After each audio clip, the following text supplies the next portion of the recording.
아멘. 오늘 주신 하나님 말씀은 창세기 37장 1절로 5절 말씀입니다.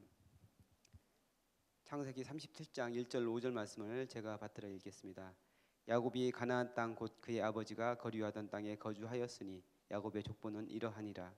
요셉이 17세의 소년으로서 그의 형들과 함께 양을 칠 때에 그의 아버지의 아내들 빌하와 실바의 아들들과 더불어 함께 있었더니 그가 그들의 잘못을 아버지에게 말하더라.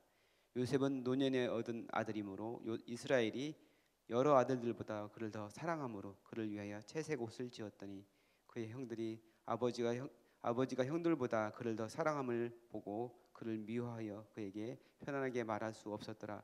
요셉이 꿈을 꾸고 자기 형들에게 말하매 그들이 그를 더욱 미워하였더라. 아멘. 네, 오늘 본문은 야곱의 아들들의 이야기가 나오는데 본격적으로 요셉의 이야기가 나오고 있습니다. 야곱은 4명의 아내에게서 12명의 아들과 딸 하나를 낳았습니다. 라헬을 아내로 얻기 위해서 부단히도 애쓰고 노력한 야곱이었지만 결국은 외삼촌에게 속아서 레아를 먼저 아내로 얻게 되고 또 그들의 또 시기 가운데 시녀인 비라와 실바까지도 아내를 얻게 되는 그런 상황에 처하게 됩니다. 가지 많은 나무에 바람 잘 날 없다. 우리 속담처럼 이 자녀들 사이에는 알력과 다툼이 심했습니다. 한 어머니에게 난 자녀에게도 다툼이 있는데 4명의 여인에게서 낳은 자녀들인데 오죽하겠습니까? 이 자녀들 중에서 11번째 아들이 바로 요셉입니다. 오늘 본문에서 야곱이 요셉에게 채색 옷을 지어 입힌 이야기를 합니다. 여기서 말하는 채색 옷은 어떤 옷일까요? 알록달록한 실을 많이 넣어서 예쁘게 꾸민 그런 색동 저고리 같은 그런 옷일까요? 우리가 읽은 개역개정에는 채색 옷이라고 이렇게 나와 있지만 다른 번역서를 보면 또 그게 다르게 나옵니다. 공동번역 성경은 장신구를 단 옷이라고 이렇게 표현하고 있고 새번역 성경은 화려한 옷이라고 번역을 했습니다. 쉬운 성경에서는 소매가 긴 좋은 옷이라고 이렇게 표현을 합니다. 히브리 원어로는 케네토트 파심이라고 하는 이건 손바닥과 발바닥을 덮을 정도로 긴 옷이라는 그런 의미입니다. 고대 유대인들의 옷은 매우 단순하였습니다. 그들은 겉옷과 속옷을 입었습니다. 그들이 입는 속옷은 주로 세마포로 만들었는데 두 장의 커다란 그 천 거기에다가 이제 그 머리를 내밀 수 있는 그 가운데 부분 그리고 양쪽 팔을 내밀 수 있는 그 2개의 구멍을 남기고 다 꿰매는 거예요. 그리고 거기다 이제 허리띠를 띠고서 그렇게 다녔다는 것이죠. 그래서 이 속옷을 입고서 유대인들은 그 밭에 나가서 일을 하고 그랬다고 그래요. 근데 이 속옷이 완벽한 외출복은 아니었지만 밖에서 편하게 일을 할 수 있는 그런 옷이었다고 합니다. 당시에는 옷을 만드는 기술이 그렇게 좋지 않았고 또 염색 기술이 발달되어 있지 않았기 때문에 알록달록하게 물들이는 것은 이게 쉽지가 않았습니다. 소매가 달린 그 긴 옷을 만들기 위해서는 특별한 바느질 기술이 필요했고 또 그 소매를 길고 발목까지 이렇게 길게 하기 위해서는 노력이 많이 들었기 때문에 이런 옷을 입는 것은 아무나 입는 게 아니고 특별한 사람들만 이런 옷을 입었습니다. 광야에서 유목생활을 하는 베두인족의 그 풍습에 따르면은 각 부족에서는 단 2사람만 이렇게 긴 소매가 긴 그 옷을 입을 수 있는 특권이 있었다고 합니다. 바로 부족의 족장 그리고 다른 한 사람은 그 족장의 후계자였습니다. 요셉에게 이렇게 소매가 긴 특별한 옷을 입혔다는 것은 요셉을 부족의 족장의 계승권을 이어받는 후계자로 인정한다는 그런 의미인 것입니다. 형들이 입었던 옷은 세마포로 된 그 흰 옷으로 아까 이야기한 것처럼 천 2조각을 꿰매서 머리와 팔만 내놓은 그런 형태로 거기다 이제 허리띠를 띠고서 그러고 일을 하는 그런 옷이었습니다. 하지만 요셉이 입은 옷은 소매가 팔을 덮고 또 그 길이가 발을 덮을 정도로 긴 겉옷이었습니다. 이 옷은 일하기에 적합한 옷이 아니었습니다. 특별한 사람만 입는 옷인데 이걸 요셉을 위해서 지어 입혔다는 것이죠. 이렇게 볼 때 요셉의 형들이 분노하고 요셉을 미워하게 된 것은 어떻게 보면은 당연하다고 할 수 있습니다. 12명의 형제 중에서 11번째인 그 요셉이 후계자라는 사실을 그들은 도저히 받아들일 수 없었던 것입니다.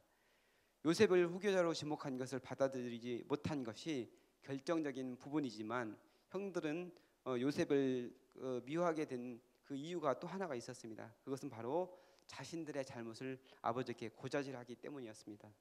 성경은 구체적으로 형들이 어떤 잘못을 했는지에 대해서는 이야기하지 않습니다. 하지만 그들이 도덕적으로 문제가 있었음을 우리는 알 수가 있습니다. 실제로 나중에 요셉을 죽이려 했던 것을 볼 때 이들은 악한 행실을 아무렇지도 않게 했던 것을 우리는 미루어 짐작할 수가 있습니다. 그런데 이것을 요셉은 아버지에게 그대로 일러 바치고 있었던 것이죠. 아무리 그들이 비밀스럽게 말하고 행동한다고 하더라도 그것이 그대로 아버지 야곱에게 전달되었고 또 그것을 형제들이 눈치를 챘기 때문에 요셉이 오면은 그 요셉을 의도적으로 따돌리고 같이 이야기하다가도 요셉이 오면은 하던 말을 멈추고 또 요셉에게 심하게 험한 말도 하고 이렇게 했습니다. 중요한 것은 이들에게 하나님을 섬기는 백성으로서 선한 일을 행하는 모습을 볼 수가 없었다는 것입니다. 앞서 그 여동생 디나가 강간을 당했을 때 그 사건에서 시몬과 레위가 세겜 사람들을 아주 무참히 학살했던 것을 우리는 알 수가 있는데 여기서 알 수 있듯이 이들은 아주 난폭하고 또 매우 잔인한 성품을 갖고 있었던 것으로 우리는 짐작할 수가 있습니다.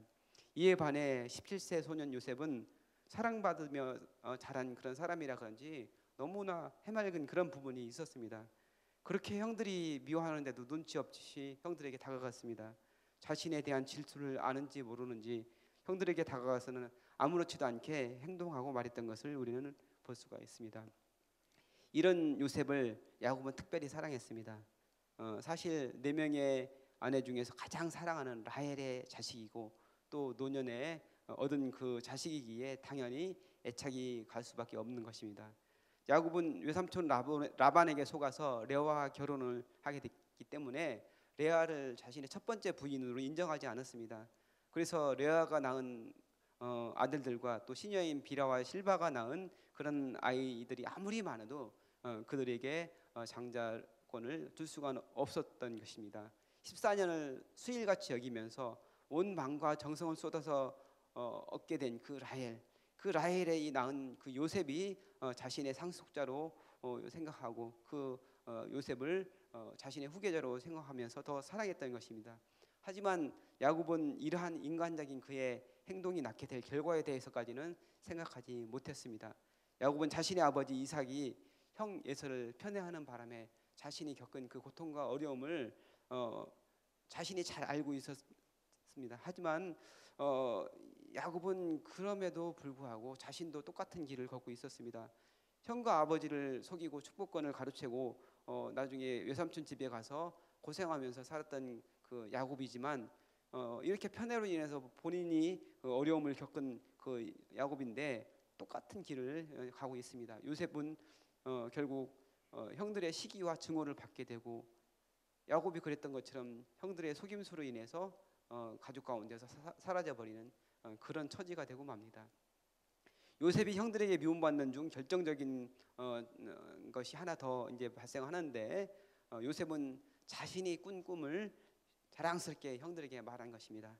조금만 그 머리가 돌아가고 눈치가 있으면은 이렇게 상황을 눈치를 챘으면은 형들에게 이런 말은 하진 않았을 거예요. 근데 요셉은 너무나 순진했습니다. 그래서 형들이 자기가 꾼 꿈을 얘기하는데 형들의 볕단이 자기 볕단에게 절을 했다 이렇게 이야기를 한 것이죠.